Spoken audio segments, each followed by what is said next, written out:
દાખલા નંબર અથવા 23 ચતુષ્કોણ ABCD એક વર્તુળને પરિગત છે।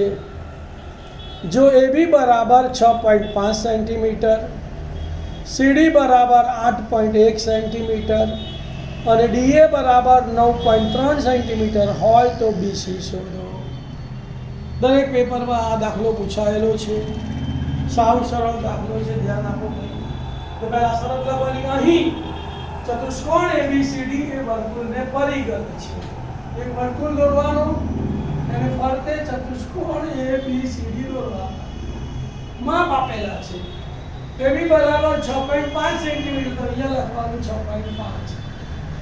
CD બરાબર 8.1 સેન્ટીમીટર, તો CD અહીંયા લખવાનું 8.1। DA બરાબર 9.3 સેન્ટીમીટર, લખવાનું અહીંયા DA બરાબર 9.3 સેન્ટીમીટર। અને BC બરાબર શોધવાના છે। શરત લખવાની, વર્તુળને પરિગત ચતુષ્કોણ હોવાથી તેની સામેની બાજુઓ સરખી, નો સરવાળો જેનું માપ શોધવાનું, જેનો સરવાળો પહેલા લખવાનો, તો માટે શું લખીશું? AD વત્તા BC બરાબર AB વત્તા CD।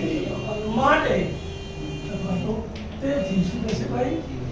DA વત્તા BC બરાબર AB વત્તા CD થાય। DA કેટલા છે?